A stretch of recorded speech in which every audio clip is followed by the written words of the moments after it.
Todos acharam aí? Romanos 8, a partir do verso 26. A palavra do Senhor diz assim, ó. Também o Espírito, semelhantemente, nos assiste em nossa fraqueza, porque não sabemos orar como convém, mas o mesmo Espírito intercede por nós, sobremaneira, com gemidos inexprimíveis. E aquele que sonda os corações sabe qual é a mente do Espírito, porque segundo a vontade de Deus é que ele intercede pelos santos. Sabemos que todas as coisas cooperam para o bem daqueles que amam a Deus, daqueles que são chamados segundo o seu propósito. Porquanto, aos que de antemão conheceu, também os predestinou para serem conformes à imagem do seu Filho, a fim de que ele seja o primogênito entre muitos irmãos. E aos que predestinou, a esses também chamou. E aos que chamou, a esses também justificou. E aos que justificou, a esses também glorificou. Amém? Vamos fechar os nossos olhos. Vamos ter mais um momento de oração. Senhor Deus, obrigado, Pai, por Tua palavra que nós lemos agora. Obrigado, Senhor, pelo privilégio de sermos igreja e ainda podermos, Senhor, por Tua graça, cultuar-te e meditar na Tua palavra, Senhor, de forma tranquila, ordeira, pública, e que o Senhor mesmo, Pai, através do Teu Santo Espírito, possa comunicar dessas verdades ao nosso coração. E que nós, Teus filhos, possamos ser alimentados, instruídos e conduzidos, Senhor, todos os dias das nossas vidas, por essas verdades. Em nome de Jesus nós oramos. Amém. Vamos sentar? Vamos sentar, deixa a Bíblia aberta aí.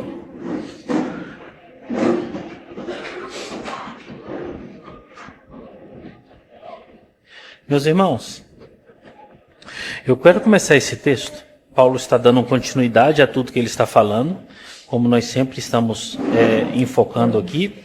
E Paulo ele vai condensando os assuntos e vai trazendo verdades e aplicando essas verdades no coração dessa igreja que está ali em Roma.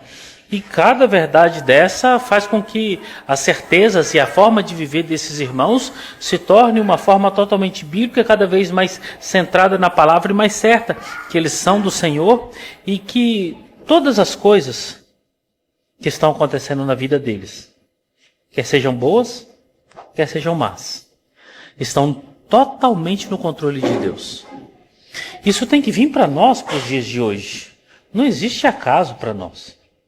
Não existem circunstâncias que aconteceram aleatoriamente, houve um tropeção aí na história, aconteceu um fato que estava fora. Não, para nós não existe isso. É o Senhor do início ao fim. São as mãos poderosas dele, controlando a história de cada crente, do momento que nasce até o dia que morre. E eu vou além. Antes dele nascer e depois da sua morte. Tudo na sua vida, tudo na sua família.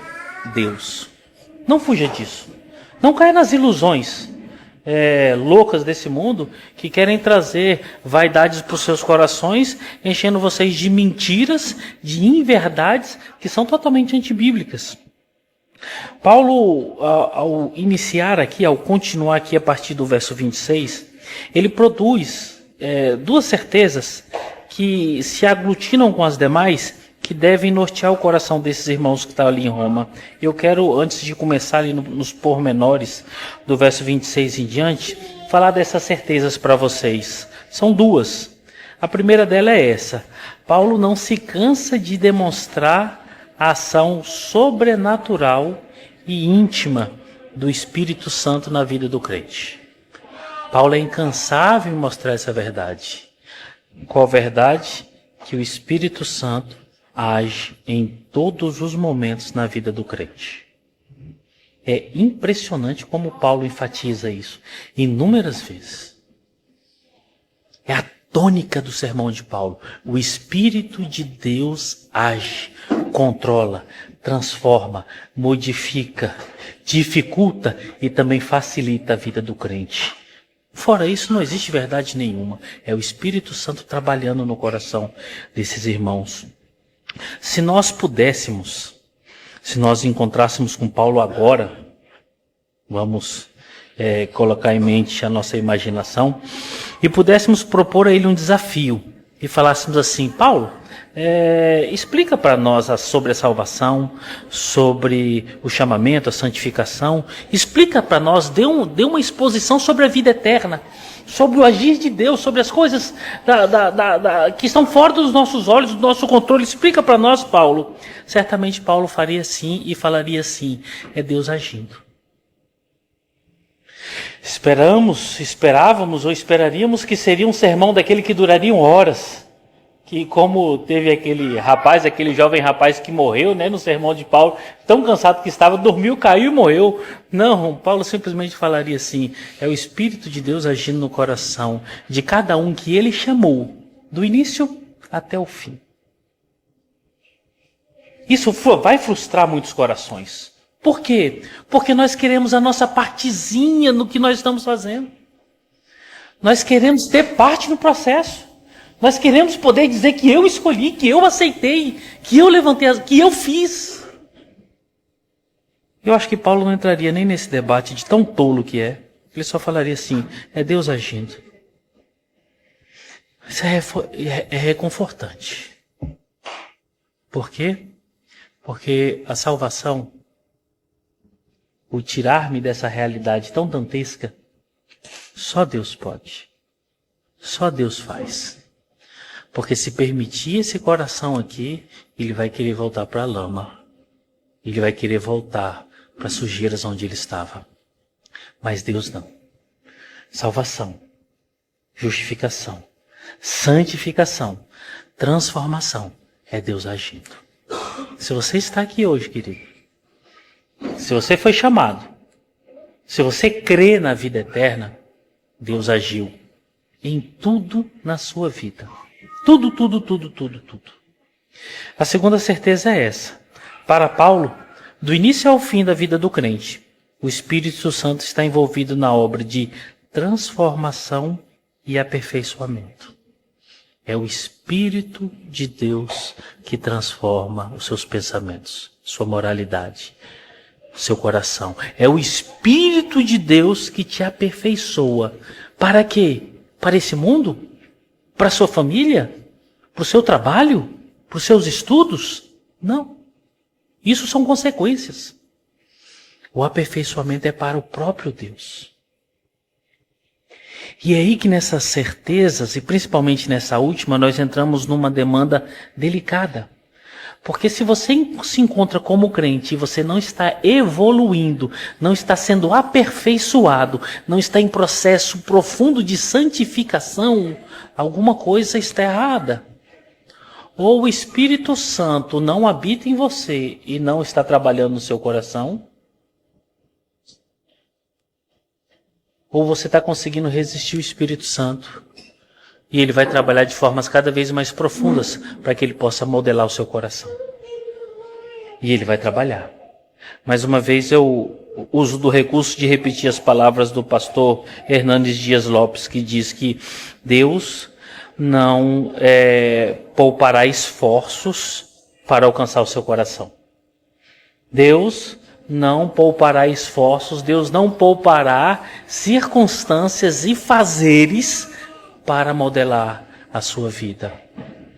Então, meus irmãos, da justificação até a glória, é o Espírito Santo agindo na vida do crente. Essas são as certezas que Paulo quer imprimir no coração dessa comunidade, do início do seu chamamento, até aquele último dia, aquele grande e último suspiro que você der. Quem sustentou a sua conversão, quem selou você e quem está te conduzindo para a vida eterna é o Espírito Santo. Tenha paz. Quantas verdades essa igreja está recebendo, hein? Profundas demais. Observem comigo. Até o capítulo 8, onde nós estamos. Quanto de prosperidade Paulo ensinou? Quanto de saúde, virilidade e força que Paulo ensinou? Quanto de riqueza? Quanto que Paulo ensinou dizendo assim: olha, aproveitem porque Deus é obrigado a fazer vocês felizes? Quantas vezes Paulo ensinou aqui para esses irmãos que eles são detentores do reino e podem fazer o que eles querem? Até o capítulo 8 nós não vemos nenhuma dessas proposições. Pode ser, né, que daqui para frente Paulo entre nessa seara, mas quando nós chegarmos ali no capítulo 9, você vai ver que as coisas vão funilar cada vez mais. Ou seja, é Deus agindo, é Deus fazendo, e os propósitos eternos se cumprindo a humanos finitos. Quando você é chamado para Jesus Cristo, é um finito, um limitado, cumprindo propósitos eternos. Esse sou eu, esses são vocês, e esses são os irmãos ali daquela igreja. Hoje nós vamos meditar nesses 5 versículos. Eu acredito que nós não vamos chegar mais na frente, porque tem 2 demandas específicas que eu tenho que tratar com vocês, e foi muito pertinente adentrarmos aqui para que nós pudéssemos olhar essas demandas que são faltosas no nosso meio. Paulo continua instruindo sua comunidade leitora aqui, meus irmãos, e algumas verdades são expostas, são postas sobre a mesa, e Paulo aqui não é nada politicamente correto. Aquilo que ele tem que falar, ele fala de forma explícita, sem tirar e nem pôr. E aqui, é claro que ele não está sendo exaustivo, tem muita coisa ainda para falar das pessoas, mas Paulo se limita a isso aqui. Paulo fala que esses irmãos são fracos, são limitados e são impossibilitados. É como se ele dissesse assim, o retrato de vocês é limitação total. Apesar de mostrar tantas limitações, Paulo não deixa o desânimo vigorar. Ou seja, Paulo não para nas características humanas. Porque se ele parasse só aqui, realmente era um motivo para que entrasse em desespero. Nós somos isso, talvez não tenha nada para que nos seque, nada que nos dê graça para que nós possamos sublevar. Não, Paulo não deixa isso acontecer, porque Paulo aponta para todo momento a pessoa do Espírito Santo. Quando Paulo aponta para a pessoa do Espírito Santo, ele evoca no meio dessa comunidade esperança. Ele tira os olhos das pessoas, desses irmãos, deles mesmos, das circunstâncias que os cercam. Ele tira a atenção das pessoas das suas improváveis forças, das suas improváveis inteligências e coloca na dependência total do Espírito Santo. E aí você percebe que tudo muda, porque quando o Espírito Santo está no cenário, a esperança existe. A palavra de Deus agora ela é audível, ela não é simplesmente uma palavra que é alçada e dirigida para todas as pessoas sem ter um aprofundamento no coração. Porque quem coloca a palavra de Deus que é pregada no coração de uma pessoa é o Espírito Santo. Se estamos aqui pregando, e no nosso meio existe alguém que a palavra não está sendo comunicada ao seu coração, não é porque essa pessoa não quer. Não é porque essa pessoa não escolheu decidir levantar as mãos para Deus. Não é porque essa pessoa está aqui porque ela quer fazer-se de um crente, está bem aparecida. Não, é porque simplesmente essa pessoa é alvo da ira de Deus. Isso é um reprovado. Até agora a graça não chegou para essa pessoa. Porque a partir do momento em que o Espírito Santo abriu o coração dessa pessoa, todas as palavras que estão sendo ministradas no púlpito entrarão no coração dela. É por isso que quando você olha para crentes que estão dentro da igreja, entram e saem, suas vidas não mudam, provavelmente essa pessoa é alvo do ódio de Deus. Deus não fala no coração dela. Ela é alvo da ira de Deus. O que Deus tem preparado para essa pessoa e reservado de forma particular para ela é o inferno. O crente não. O crente, em qualquer local que ele está, em que ele escuta a palavra, aquela palavra entra no coração dele e mexe as estruturas dele. Porque é o próprio Espírito Santo que está levando aquelas palavras para o coração. Não são homens. É o próprio Espírito que está comunicando uma graça que vem do céu. Esse é o mistério da pregação do Evangelho. Esse é o mistério da palavra de Deus. Nós nos alegramos porque as palavras que estamos ouvindo estão sendo conduzidas do próprio Espírito Santo para o nosso coração. E aqui Paulo vai falar nesse pequeno espaço de texto que é o Espírito Santo ajudando, assistindo e fazendo com. Não é o Espírito Santo gritando com pessoas. Ei, vai para lá. Já viu um técnico de futebol que fica do lado do campo? Ei, fulano, corre para cá. Ei, fulano, faz isso. Essa não é a imagem que nós encontramos na narrativa de Paulo.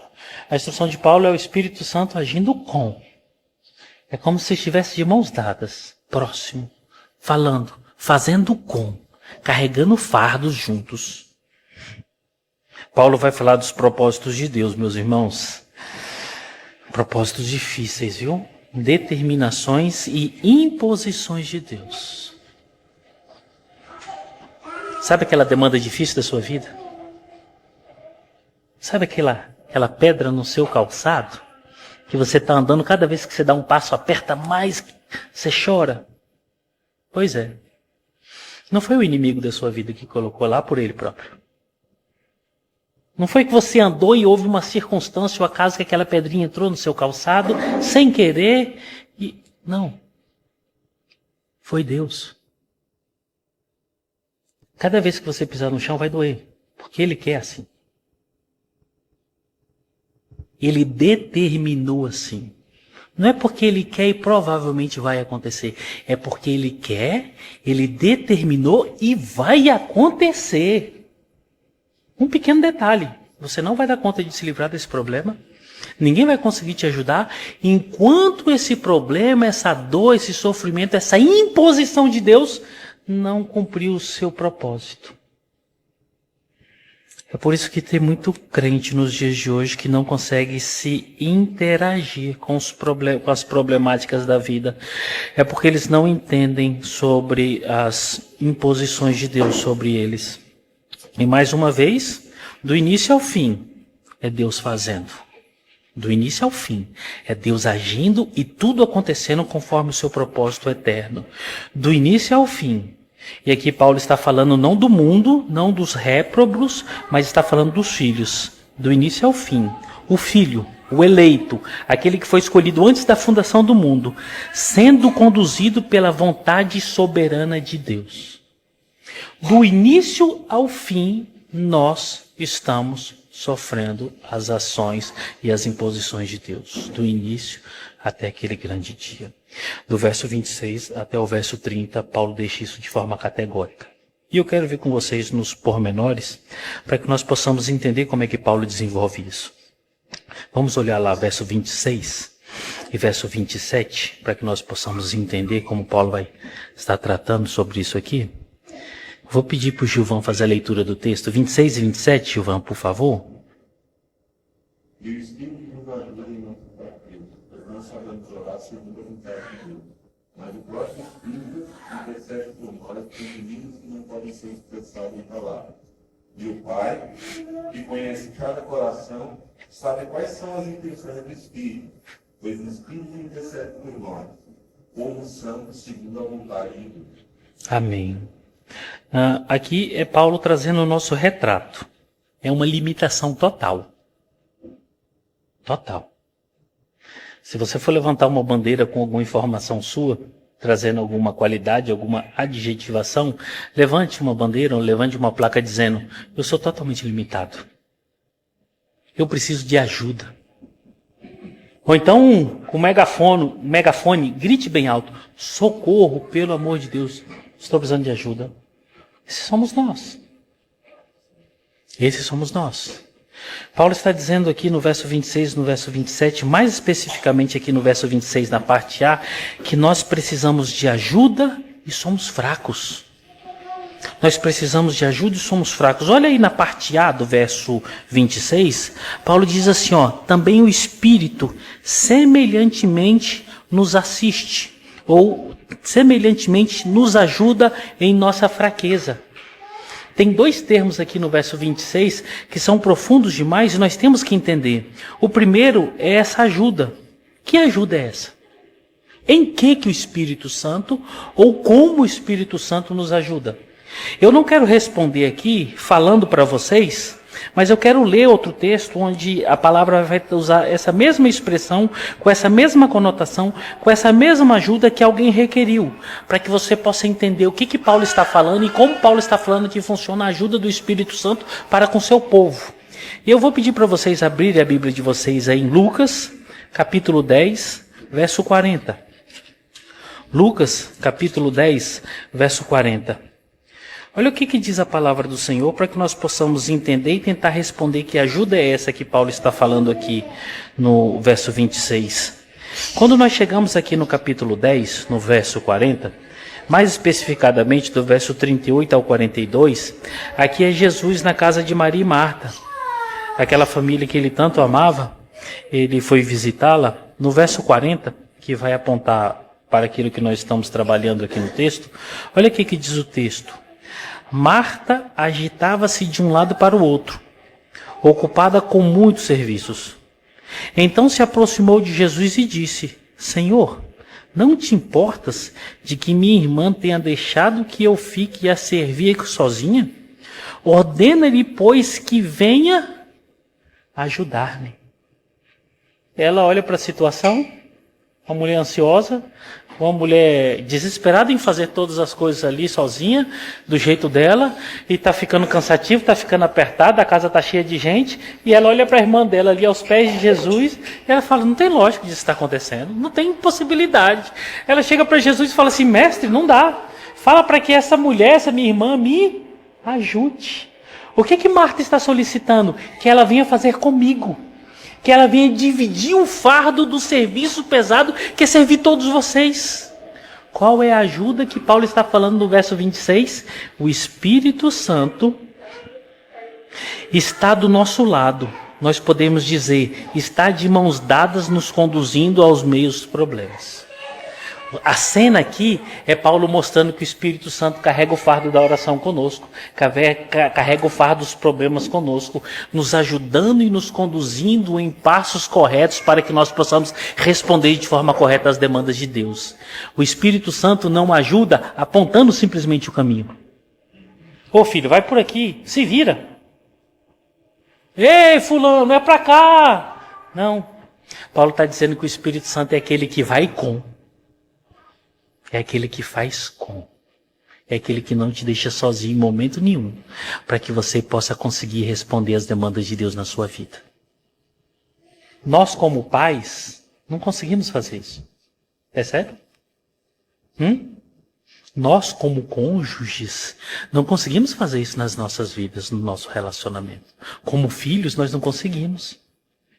Falha nossa, limitação nossa, mas o Espírito de Deus faz isso em todos os momentos. Oh, meu pai, me ajuda, eu não estou dando conta. Calma, filhão, estou junto com você, vamos lá, nós dois. E ele vai passo a passo.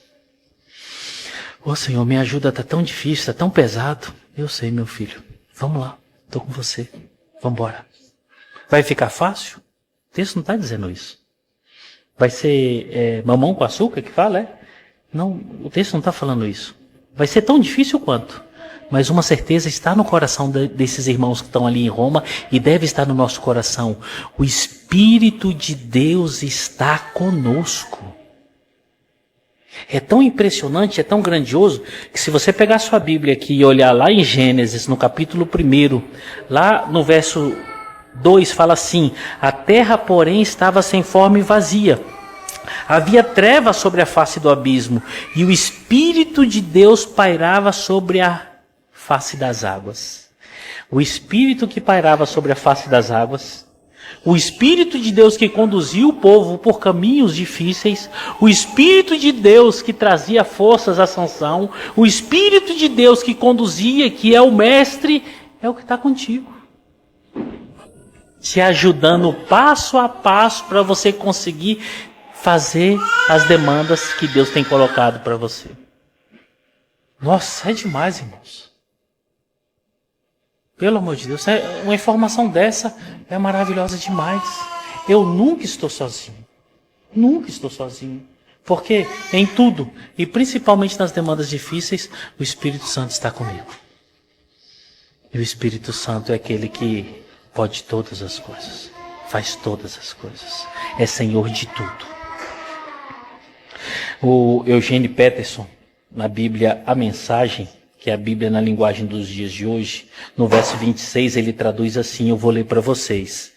Se em algum momento nos cansamos de esperar, o Espírito de Deus está ao nosso lado, nos dando aquela força.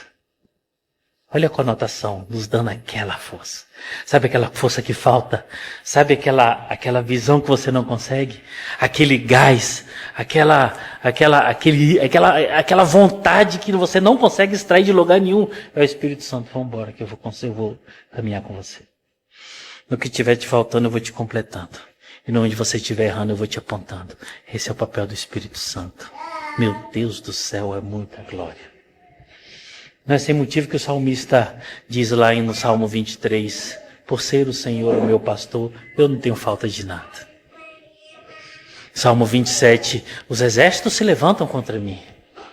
A peleja está chegando, mas por causa de ti eu não tenho medo de nada. Ainda no Salmo 27 ele diz que pai e mãe podem me abandonar, mas tu nunca me abandonarás, porque o Espírito está próximo conduzindo o seu povo. O Espírito de Deus está nos conduzindo em todos os momentos das nossas vidas. Essa é a ajuda que o Espírito Santo concede e Paulo está instruindo os irmãos aqui nesse ponto. Agora Paulo fala assim, olha aí de novo no verso 26. Também o Espírito semelhantemente nos assiste em nossa fraqueza.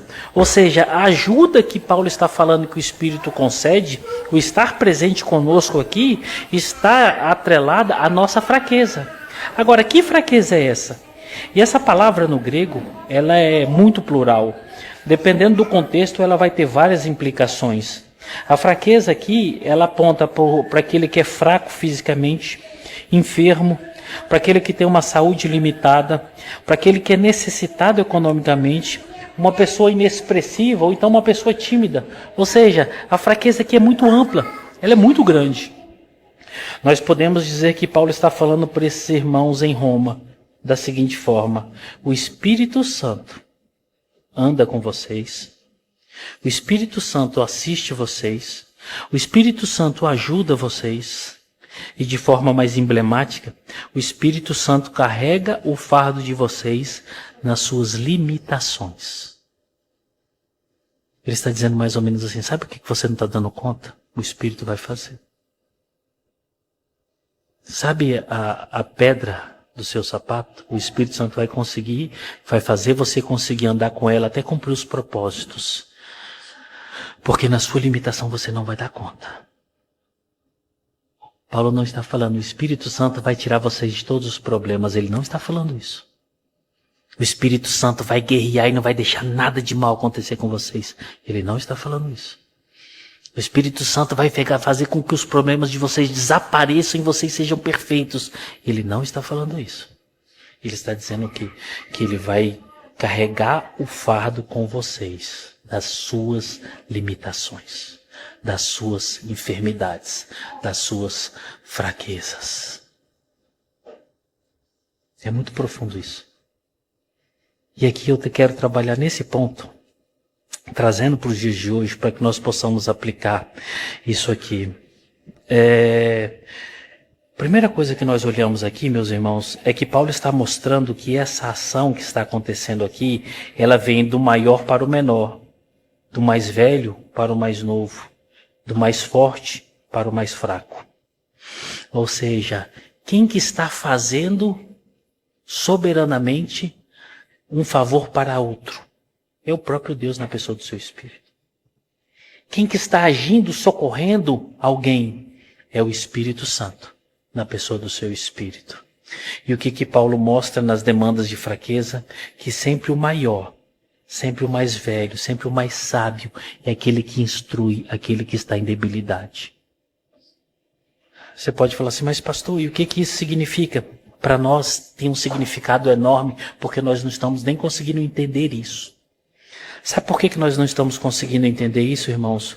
Porque a geração dos dias de hoje é a geração que modificou um quadro, um padrão estabelecido por Deus, importantíssima. O valor dos mais velhos. O valor do que mais sabe. O valor do mais forte. Para quê?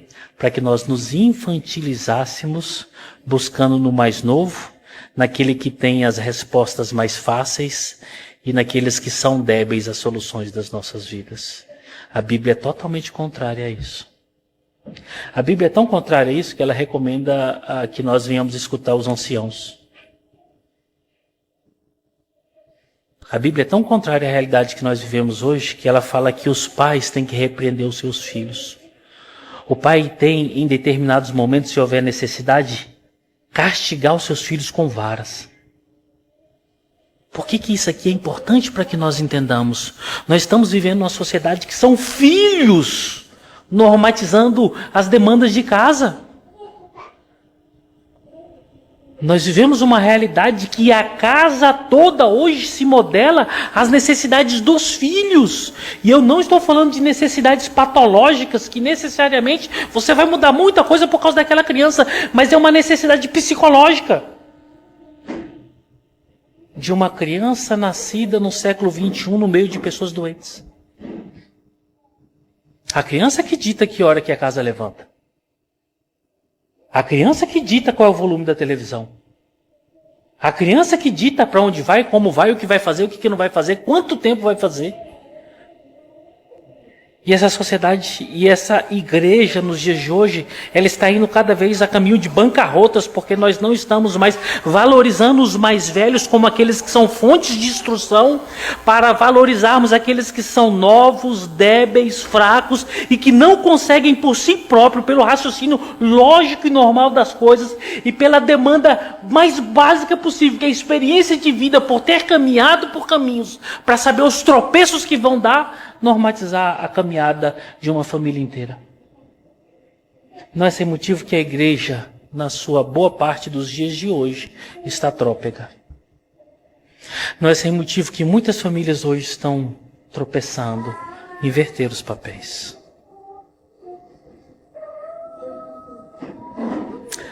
A palavra inicial e final de uma casa é do marido.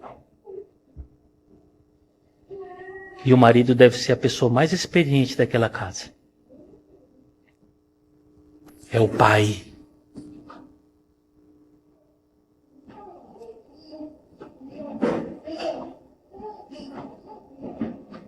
Fora isso, não é bíblico. Os velhos devem ser procurados para serem consultados. Os velhos devem ter uma característica de sabedoria. Experiência, serem experimentados com as coisas da vida. Nós devemos valorizar as pessoas de cabelo branco. Nós devemos valorizar as pessoas que já passaram por décadas e décadas, sofreram muitas coisas na vida e têm muita coisa para ensinar. Nós devemos fazer com que os nossos filhos olhem para essas pessoas e entendam que essas pessoas são referências na sociedade, na casa e na família. Só que hoje nós estamos numa geração, tanto lá fora quanto aqui dentro, nas igrejas, quanto mais novo, melhor. Quanto mais novo, mais à frente de cargos. Quanto mais novo, mais voz altiva essa pessoa tem. Não é motivo que a igreja está à bancarrota, irmãos. Não é motivo que nós estamos tropeçando.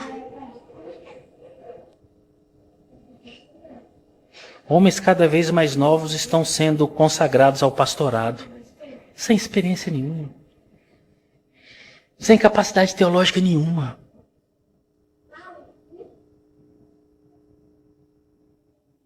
Hoje os bispos não têm cabelo branco.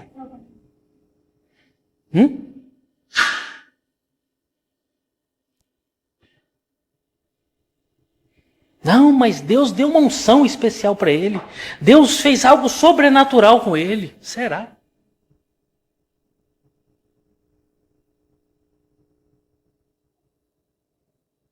Isso não é só na igreja evangélica não, irmãos. Na igreja católica também. Cada vez pessoas menos experimentadas. E a Bíblia aponta para isso como uma necessidade de você optar sempre para o mais velho, ensinando o mais novo. Paulo, quando vai falar lá em Tito, ele aponta tanto para homens como para mulheres. As mulheres mais velhas, as mulheres sejam sábias, sejam instrutoras, sejam mestras do bem. Ensine as mais novas. Hoje as consagrações, as unções, os casamentos, as junções de responsabilidades são furacões. São ajuntamentos do dia para a noite, remontando o desejo de corações ímpios, que são abastecidos por informações pecaminosas que vieram do mundo, adentraram nas igrejas, estão fazendo com que as igrejas se tornem ambientes perniciosos, ambientes que não tenham mais padrão de excelência, padrão da palavra, mas que tenham o padrão do mundo. Antigamente, décadas atrás, um garoto de 13 anos, ele não tinha a cabeça de um garoto de 13 anos. Décadas atrás, você olhava para um garoto de 13 anos, ele tinha uma cabeça muito mais evoluída do que muitos velhos dos dias de hoje. Décadas atrás você olhava para uma moça de 20 anos, 16 anos, 18 anos, ela já tinha uma cabeça de uma mulher amadurecida. Se você olhar a idade de Maria quando se casou, muitos de nós nos assustamos, mas não é possível, não é assim. É assim mesmo. Por quê? Porque a cultura formava mulheres. Hoje forma-se meninas. A dodóizinha da mamãe, o dodóizinho do papai, aquela que tem que ser independente, que tem que passar na faculdade, no concurso, e não sei aonde, conquistar. E no dia que você casar, você escolhe seu marido. No dia que seu marido falar, você fala Z e bota ele para fora de casa, porque você não precisa dele. Você ganha não sei quanto, você pode, você é isso, você é aquilo outro.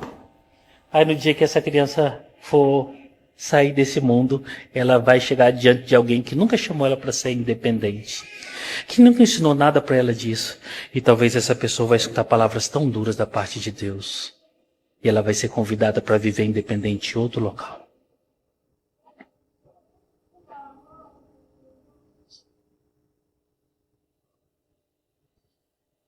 E aqui, aproveitando que Paulo aponta para essa verdade, porque aqui observe, o Espírito Santo é mais velho, o Espírito Santo é mais sábio, o Espírito Santo é mais forte, toda a realeza e toda a graça estava sobre ele. Paulo aponta para ele como aquele que se responsabiliza em fazer isso.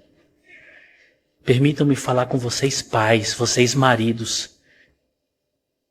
Não fujam da responsabilidade de vocês. Fazer o certo nos dias de hoje é escandaloso.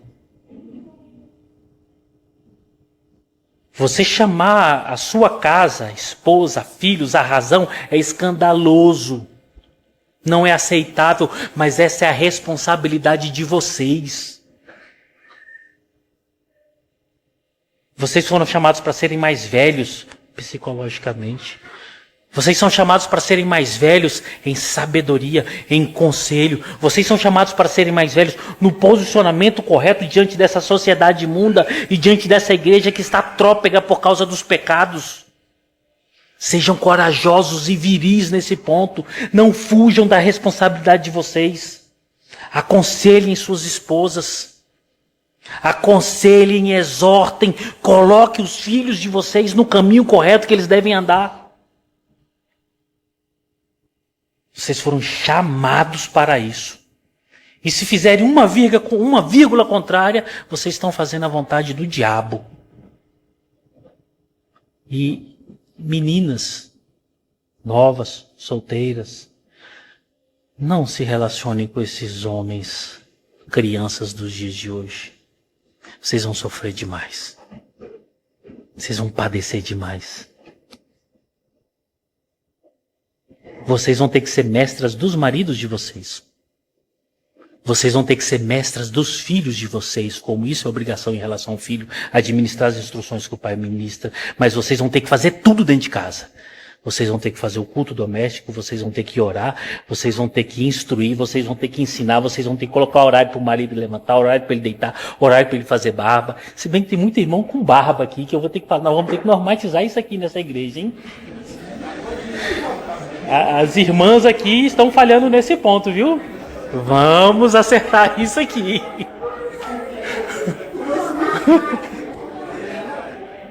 Toda vez que eu entro na perspectiva de barba, Guilherme, eu me arrebento aqui, viu? Irmãs, não cometa essa loucura, irmãs. Hoje mudou-se o padrão. Hoje você encontra homem de 50, 60, 40, estão de shortinho, bermudinha cavada, brinco furado, piercing, tatuagem, todo malhadão. E quando você fala com essas pessoas, você fala, meu Deus do céu, o que tem na cabeça de um homem desse? O que alguém aprende com um cidadão desse? Que instrução ou esperança eterna uma pessoa dessa pode passar para alguém? Nenhuma. Só futilidade, só infantilidade. Irmãs, nós como igreja, nós estamos precisando muito. E aí eu entendo da soberania de Deus, mas permitam-me ser voz agora, hoje, que chama vocês a essa responsabilidade. Isso é muito escasso dentro da igreja. Mestras do bem. Mulheres mais velhas. Que instruem as mais novas no caminho que tem que andar. Mulheres experimentadas da vida. Que passaram por agrúrias, sofrimentos, dores. Mulheres conhecedoras da palavra. Que vão ser refúgio, socorro para as irmãs mais novas. Está faltando isso nas igrejas dos dias de hoje, irmãos. Eu falo isso em causa própria, em aconselhamento bíblico, eu me deparo muito com isso, com irmãs novas que estão sendo aconselhadas. Eu tento apontar para lugares onde você vai encontrar uma irmã que seja habilidosa na palavra, que seja uma crente fervorosa, que conheça de Bíblia, que viva isso, e é difícil de você encontrar. É difícil de você encontrar. A patologia espiritual se tornou uma coisa degradante, e ela adentrou em todas as igrejas. Falo das mais novas para aquelas que são mais velhas. Se vocês ainda não chegaram à idade de ser uma anciã, vai se preparando, vai estudando, vai pedindo graça, vai pedindo socorro, vai pedindo ajuda, porque o Senhor Deus vai te usar para você instruir as mais novas. A igreja é isso, é um celeiro aberto. Nós precisamos de conselheiras velhas, irmãs experimentadas. Esses dias eu conversei com uma pessoa e ela me falou assim, pastor, o senhor havia me falado há mais de 10 anos atrás uma demanda sobre minha família. Foi muito difícil ter ouvido aquilo. E eu tenho percebido que tudo está acontecendo, está muito difícil. E nós estamos vivendo uma situação difícil na família dessa pessoa mesmo. E ela falou assim, pastor, eu estou ligando para o senhor. Eu não sei porquê, porque eu tenho certeza que eu não vou encontrar em paz numa resposta. Mas, o que está acontecendo, pastor? Eu falei para ela assim, minha irmã, fique firme. As coisas ainda vão piorar muito na sua família. É só o princípio das dores aí na sua casa.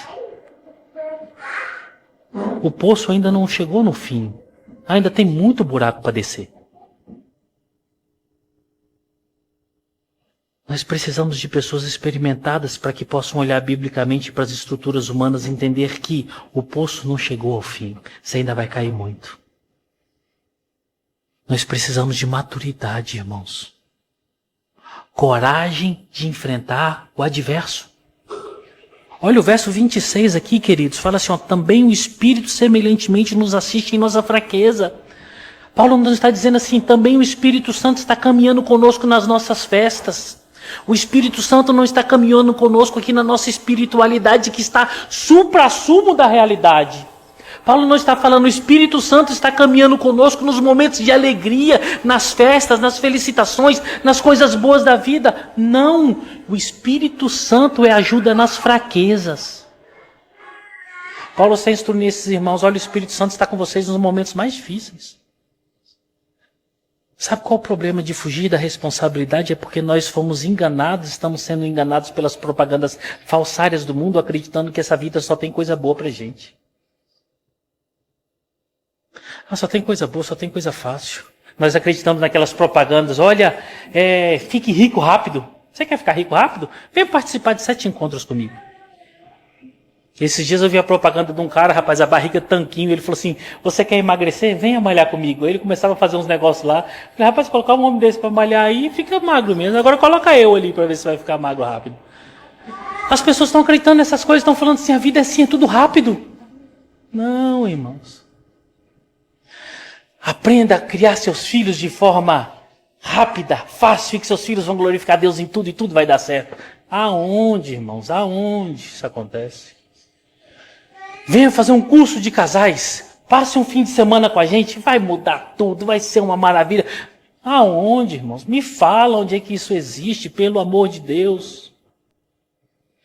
Existe uma propaganda aí que fala sobre a fonte da juventude, aí coloca uma senhora bem senhorinha, aí fica uma pessoa lá com uma mulher bem nova, com a mesma roupa, lá no meio da fonte, e a velhinha pede para alguém segurar a sacola dela e ela vai entrando, vai entrando. Quando ela chega lá, tem uma pessoa com oxigênio, a pessoa que está fora não vê, segura a velhinha, ela segura lá embaixo, e sai a menina novinha assim, ó. Ai, todo mundo fala, meu Deus, só ali acontece isso, irmãos. Encarar responsabilidades é entender dos problemas. É abraçar problemas, sofrimentos, dores, coisas que não são boas. Perguntar para os pais aqui, quantas vezes vocês estiveram aqui para o hospital com o filho de vocês? Quantas brigas você e sua esposa tiveram? Quantos dilemas? Quantas coisas ruins vocês tiveram que fazer ali no castigo dos filhos, que doeu o coração de vocês, mas vocês tiveram que fazer? Não foi rápido. A resposta não foi de um dia para a noite. Você não encontra fórmula mágica. Olha a Rebequinha ali. Cada vez que ela chora, enche a rocha. Não tem jeito, irmãos. É assim. Eu lembro do Heitor, lá na presbiteriana. Foi mais difícil, que os presbiterianos são igual a gente. Assim, é um povo mais blusa de frio, né? O Heitor começava a chorar e Isabel arrochava. Rapaz, foram meses para ele ser modelado. A Bianca na Assembleia de Deus foi outra coisa. A Assembleia é fogo puro, irmãos. Ali ela chorava e ela arrochava, e o povo dava glória a Deus, ninguém ouvia. Não é do dia para a noite. O Espírito Santo está agindo aqui nesses irmãos dia após dia, ajudando passo a passo. Ele não tem pressa. Não é passe de mágica. Encarar responsabilidades, irmãos, é estar preparado para tempos longínquos e difíceis. Façam isso. Pelo amor de Deus. Parem de ser irresponsáveis diante daquilo que Deus tem chamado vocês. O Espírito Santo anda conosco. E aqui por último, sobre o verso 26, nós devemos entender e abraçar nossas fraquezas. Você conhece os seus problemas, irmãos? Você conhece as suas fraquezas, suas enfermidades? Você tem que conhecer, irmão. Você tem que ser honesto com você. Você tem que ser honesto com você próprio para você poder clamar por ajuda.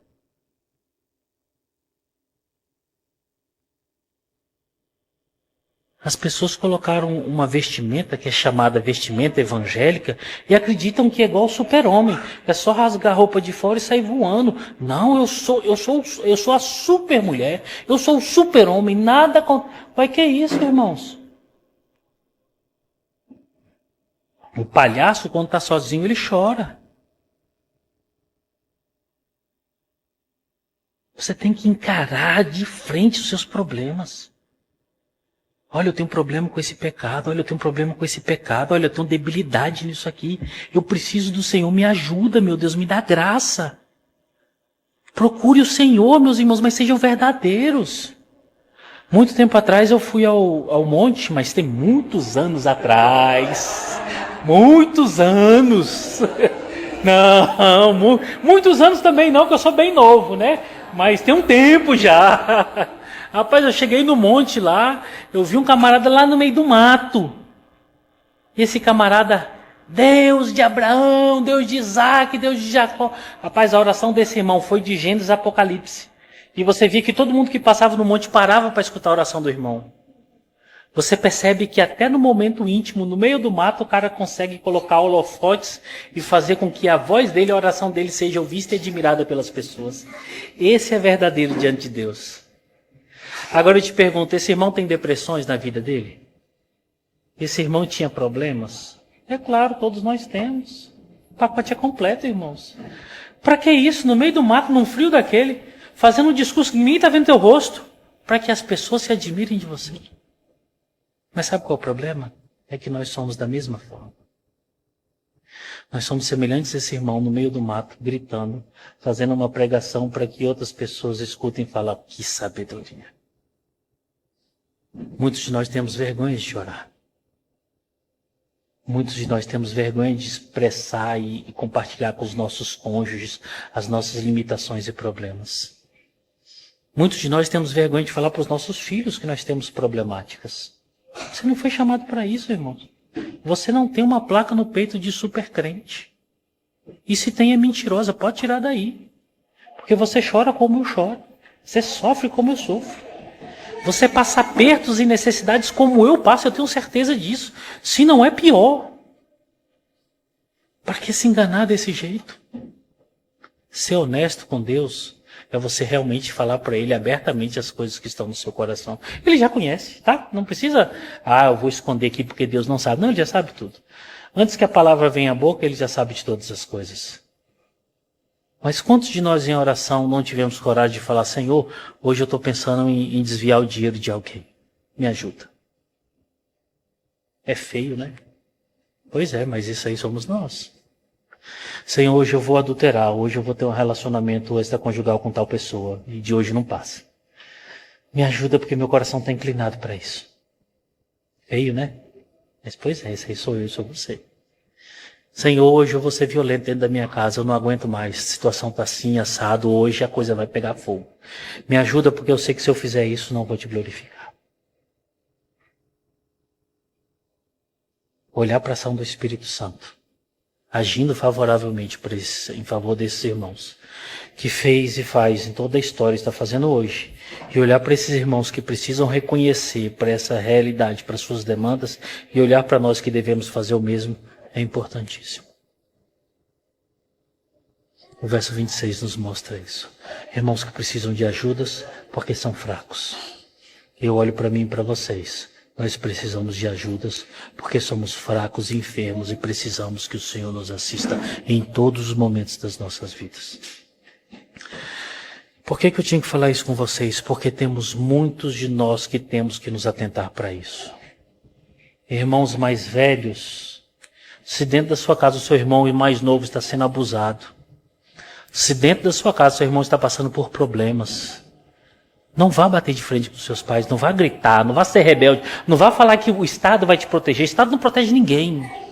Procure o Senhor em oração. Mas se for necessário, procure sua igreja, procure seu pastor. Nós não podemos deixar isso acontecer. Irmãos, se atentem, prestem atenção no que eu vou falar aqui. Se alguém sabe de alguém que está passando por abusos, por sofrimentos, por questões que são criminosas, apontem o dedo, irmãos.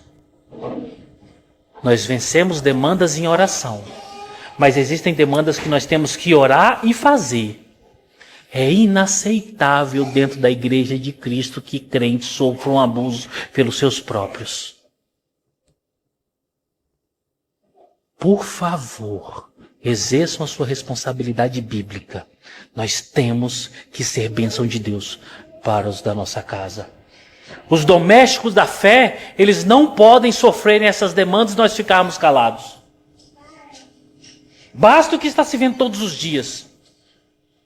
Pastores sendo presos, pastores sendo acusados de adultério, ministérios todinhos ruindo, se destruindo, divórcios um atrás do outro dentro da igreja, demandas que simplesmente seriam tratadas, resolvidas. Oração, choro, confrontação, disciplina. Mas nós estamos nos acovardando, nós não fomos chamados para ter um espírito de covardia, assim como Paulo falou para o nosso irmão Timóteo. Mas sim um espírito de coragem, de responsabilidade, um caráter cristão. Vamos estender as mãos, irmãos. Pelo amor de Deus. Pelo amor de Deus. Que Deus abençoe vocês. Que Deus nos abençoe. Que Deus nos dê força. Nós ficamos aqui no verso 26, na parte A do verso 26. Se Deus nos permitir, no próximo domingo vamos entrar na parte B, que também eu quero pontuar demandas específicas do que Paulo está ensinando para essa igreja, para que nós possamos nos alertar com algumas coisas que estão acontecendo conosco. Amém. Que Deus nos dê graça. Vamos fechar os nossos olhos, vamos orar ao Senhor. Senhor Deus, em nome de Jesus, nós oramos a Ti agradecidos, Pai, por Tua palavra. Te rogamos, Senhor, assim como o Teu Santo Espírito agiu naqueles irmãos ali em Roma, assim como o Teu Santo Espírito trabalhou no coração de crentes que estavam na história toda, assim como o Teu Santo Espírito sustenta a Tua igreja hoje. Assiste-nos nas nossas debilidades, Senhor. Tem misericórdia de nós. Nos fortalece, nos ajuda. Nós precisamos de Ti. E para aqueles irmãos que estão fugindo das suas responsabilidades, Senhor, atenta-os, desperta-os, coloca nos seus corações o desejo e a força e a garra, Senhor, de fazer o que é certo. Tem misericórdia da sua igreja que se acovarda, Pai. Tem misericórdia da sua igreja que se esconde em todos os lugares para não fazer o que é certo. Em nome de Jesus nós clamamos e oramos. Amém.